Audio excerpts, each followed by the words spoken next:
wonderful all of you were singing.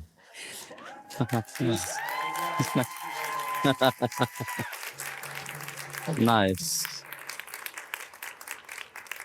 It's lovely to see happy people.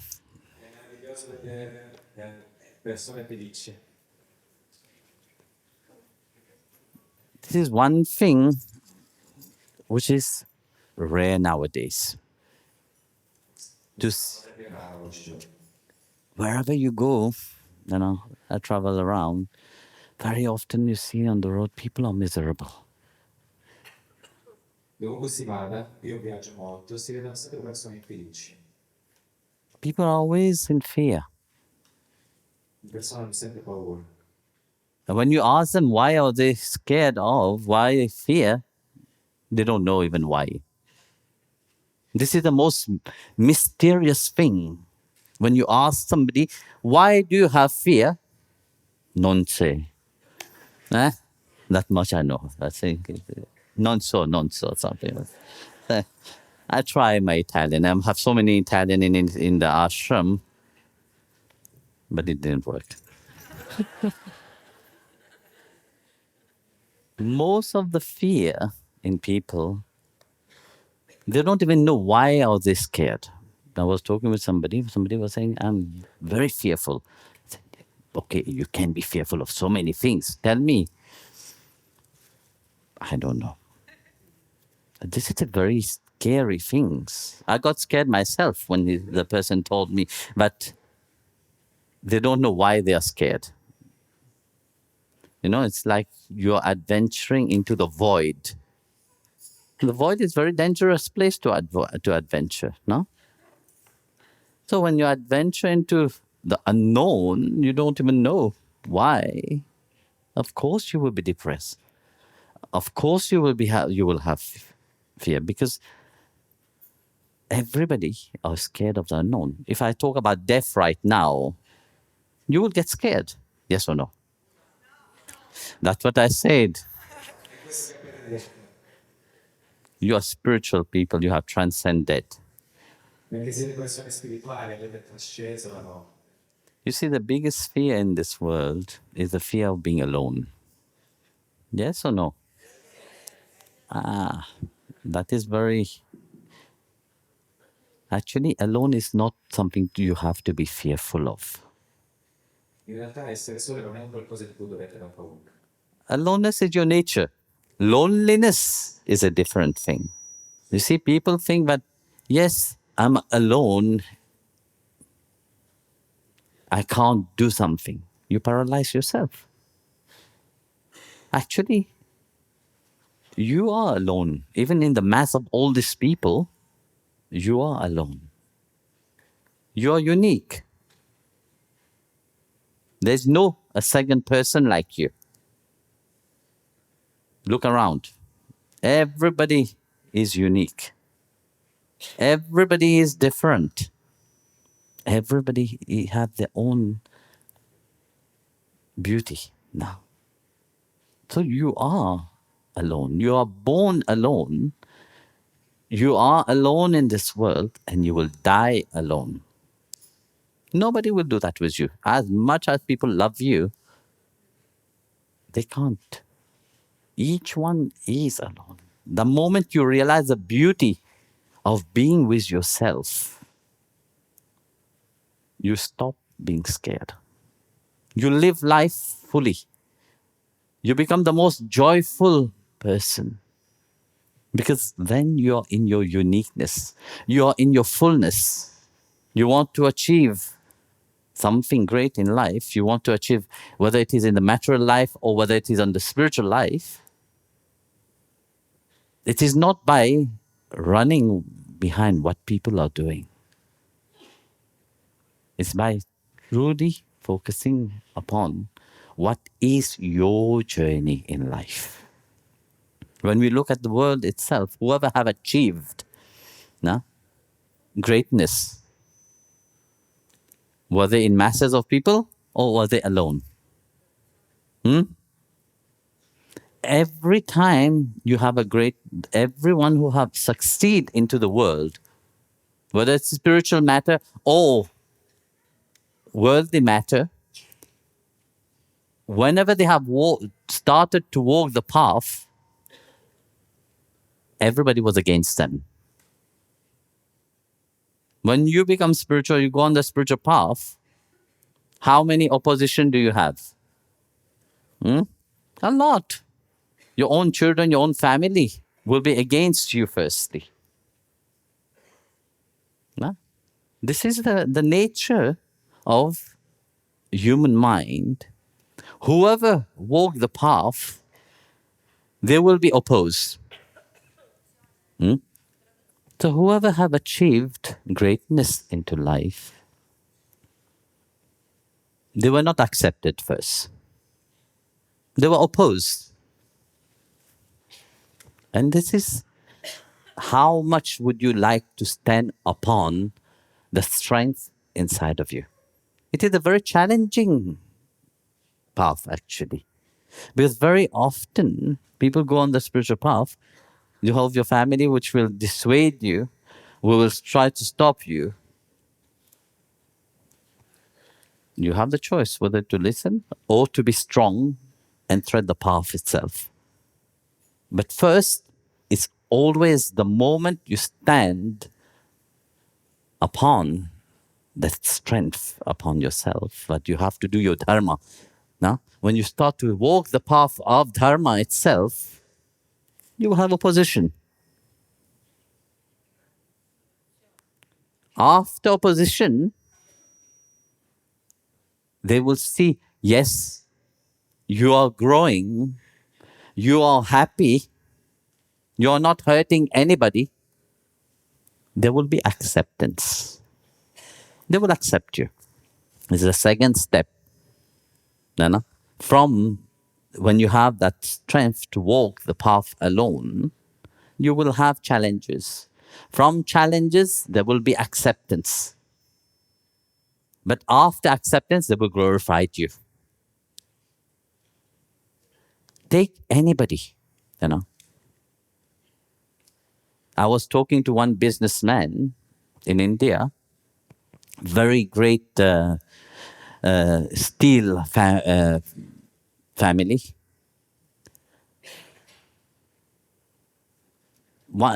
He had a very high position. One day, his name is Indresh. So one day he just decide, enough is enough. My heart is not in that. I want to tread the path of spirituality. I want to give fully myself into that spiritual path. The whole family went against him. Yes. Are you crazy? You're letting such a wonderful job, secure job, for something that you don't even know whether you will succeed or not. Here, there's an example here in front of me itself. So he let go.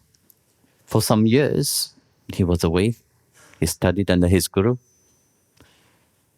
But he became such a prevalent speaker. More what he was doing there, that deep satisfaction inside of him. Now his whole family is with him. They're all supporting him. They're all, even he's giving discourses to many, companies and all these things. You know? But I was talking with him. He said, well, you see, first they were all against me. But I could not go against what I feel inside of me. First, I tried to understand them, respect them. I tried.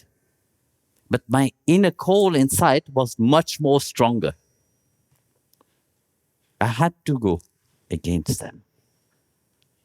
Because if I try to make them happy, I will be miserable. And people, how long would they be happy? You try to accommodate yourself to make others happy. How long does that happiness last? In the Gita, Bhagavan Krishna said, happiness and sadness doesn't last for long. Equally, you're happy, equally you'll be sad. It doesn't last. And yet, we keep running towards that. We keep running towards everything that will make us unhappy, what make us unsatisfied. Whatever we do, yes, we are very, we dedicate ourselves, yet, but yet there's no satisfaction inside. If there's no satisfaction inside, why are you doing something like that? You have to do something which makes you satisfied. When you make yourself, you do something that you feel the satisfaction inside of you, that which will against you will start to accept you.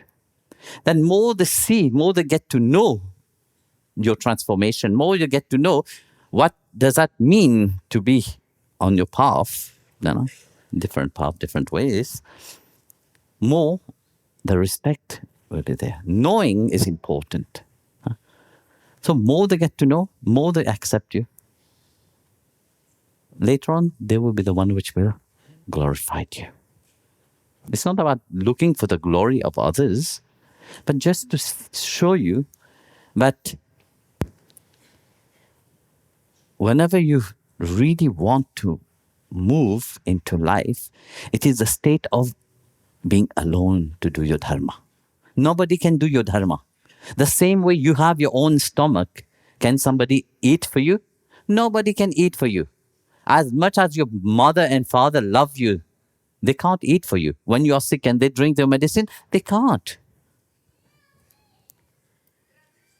Momento.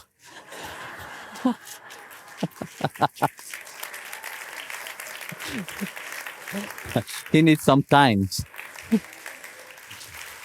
No, no, fine. I'm not finished yet. Come finita? You want me to finish? Vuoi che io finisca?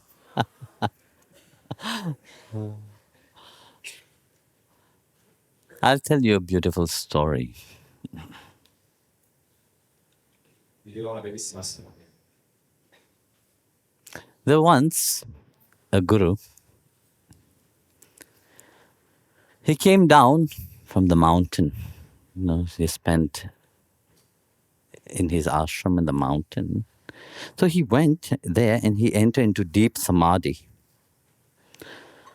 So when he was in deep samadhi, the disciple was around. He left his ashram and I said to the disciple, you look after the ashram. So months have passed. He was still in that deep state of samadhi. He didn't come out.